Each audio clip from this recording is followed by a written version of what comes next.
We just released a video that talks about 5 things you can do as a buyer that really bothers a real estate attorney. In today's video, we'll flip that script and talk about 5 things sellers do that really gets under an attorney's skin.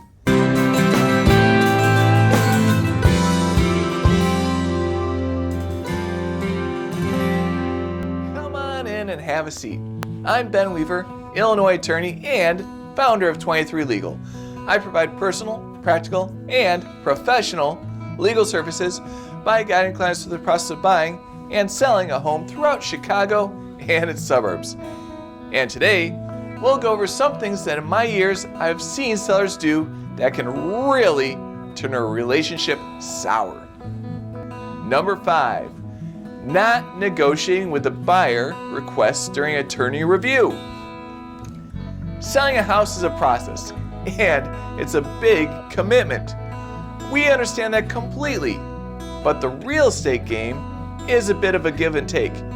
During the attorney review process, the buyers will undoubtedly make requests for either repairs, closing credits, or ease concerns over issues uncovered during that inspection. A seller rarely agrees to all of the buyer's requests, and countering the buyer's requests is common, and cooperation is needed on both sides of the transaction in order to get to that closing table. But some sellers feel no offer is good enough and any request made is just ridiculous. It's tough for anyone to want to work with that type of attitude. When the seller refuses to budge, even against their realtor or attorney's advice, I can't see a scenario where the buyer will want to continue pushing that transaction through. Now, the buyer may be stuck given the housing market and be forced to suck it up. However, the seller's attitude will leave a negative perception of the overall purchase. We've worked with thousands of buyers and sellers over the years. If your attorney is giving you advice of what is a good or bad offer, please listen up. Number 4, not signing the executed contract or other documents. This one really got to me recently, and I wanted to bring it up on this list. Let's say you choose to retain an attorney as you list your property. You're ahead of the game, and there's never anything wrong with being on top of everything. However, just because you got your attorney lined up early doesn't mean your work is done. Nothing can proceed until you receive an offer, and nothing can proceed after that until you sign the contract. This can bother not only the attorney and realtor on your side, but boy oh boy, it'll also add a good deal of anxiety to the buyer side too. Be sure to keep an eye out for a realtor or us reaching out to alert you when a contract or other document needs to be signed. Number 3, moving when?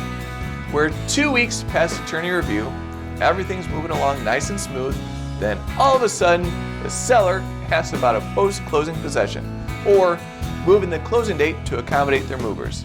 We may be able to move the move-out date, or we might not.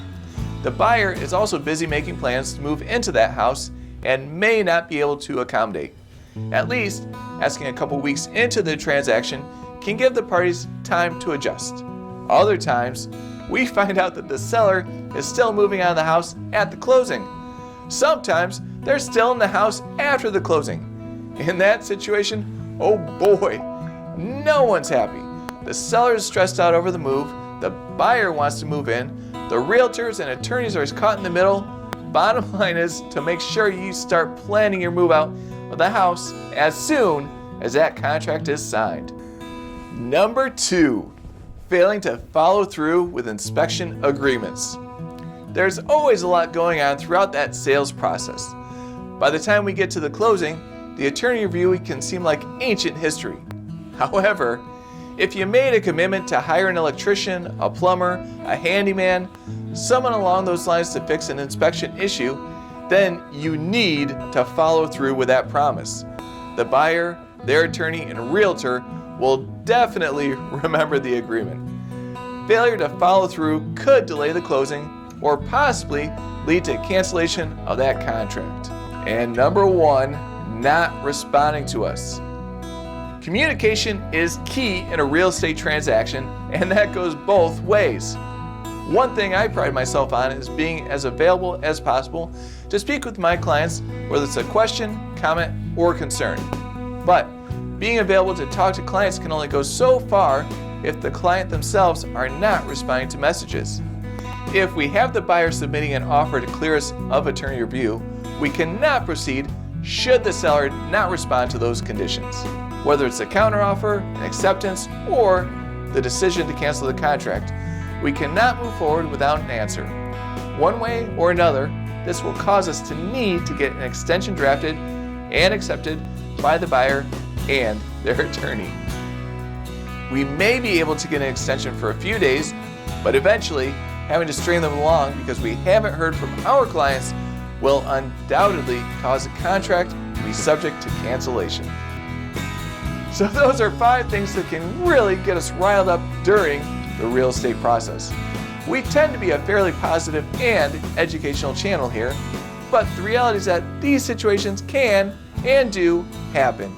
And our main goal is to educate future home buyers and sellers about the process, and that includes what not to do. If you or anyone you know is getting ready to sell their home, send them this video so they know what to avoid. Like it if you found it helpful, and subscribe to 23 Legal for more real estate law content. I'm Ben Weaver, open to taking new contracts and clients, and I'll see you in the next video.